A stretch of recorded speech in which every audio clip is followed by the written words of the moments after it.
Ira Glass, has hosted and produced This American Life since he created the program in 1995. Every week, almost 2 million listeners tune in on more than 500 public radio stations and on the podcast. His DuPont award-winning programs tell a range of stories from cancer treatment to anti-Muslim discrimination to the global recession of 2008 and gun violence. In this excerpt, clipped using This American Life's new shortcut app for sharing audio, we'll hear the 2014 DuPont-winning series, Harper High, Parts 1 and 2. Producers spent 5 months at Harper High School in Chicago to give listeners a sense of life in the midst of so much gun violence. Harper High School, south side of Chicago. First day of school this year, first thing in the morning, everybody gathers in the gym for a beginning of the year assembly. The school's principal, Leonetta Sanders, is at the mic.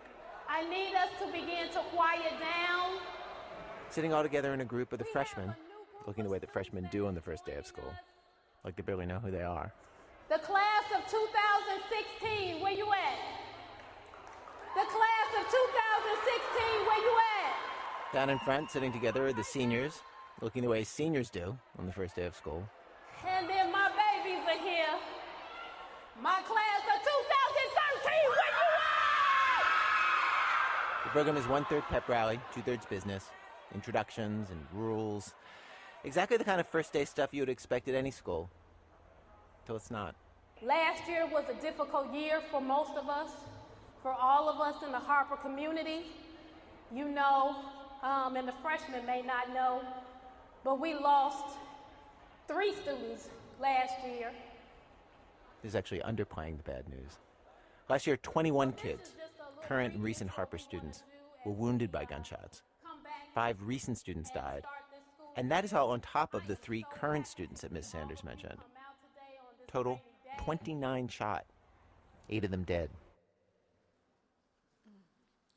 Please welcome This American Life host and executive producer, Ira Glass.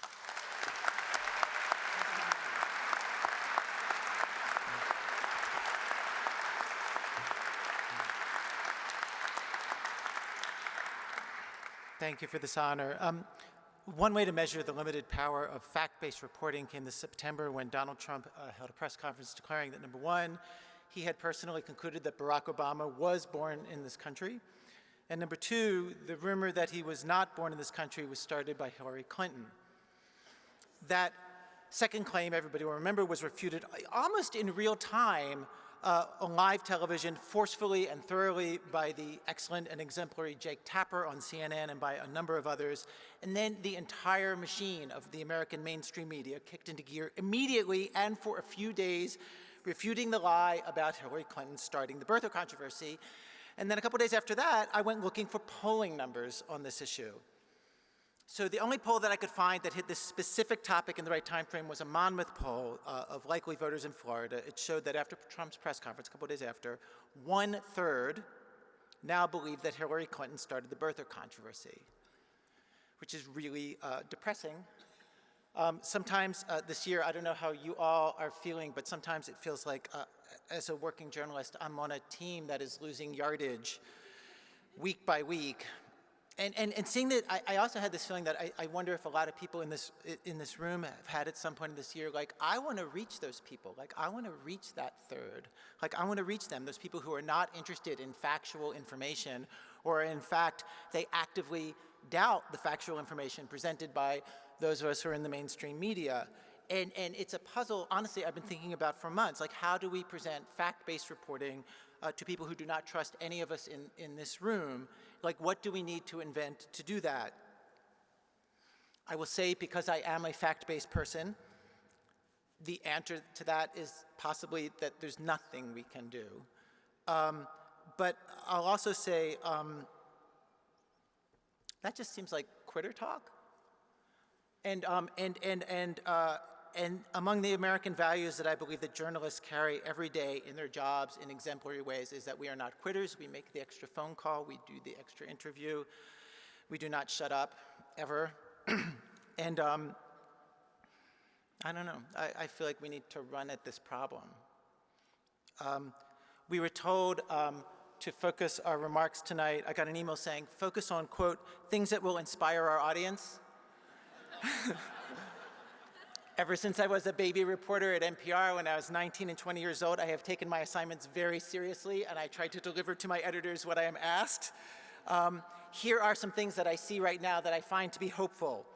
First off, in just these first few days of this new administration, the force and the speed with which the press has been countering the non-factual statements coming out of the White House has been totally wonderful to watch.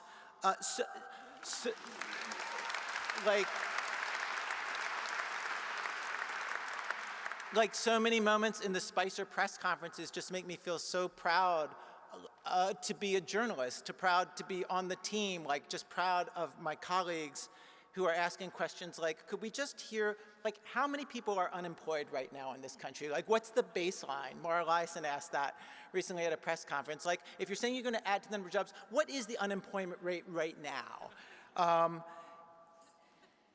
I'm in the unusual position to be in a part of journalism that's going through a crazy boom time where audience and revenues are climbing very, very quickly, and that's podcasting.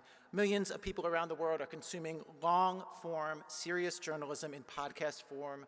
13 million people downloaded every episode of Serial Season 1. 4 million people, I think more, downloaded every episode of NPR's Invisibilia. 2.5 million download every episode of This American Life. And one of our producers, Zoe Chase, I feel like these podcasts go places that are really interesting. One of our producers, Zoe Chase, was at the inaugural ball, one of the inaugural balls last week, the one for people who create memes and troll on behalf of Donald Trump on social media. This was the Deplora Ball.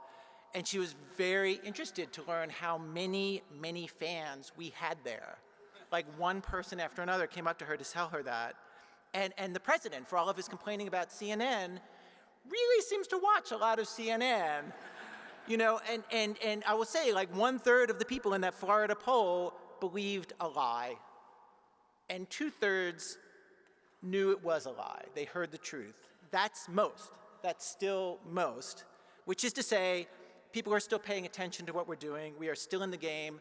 As Lester Holt said at the beginning of this, let's do our jobs.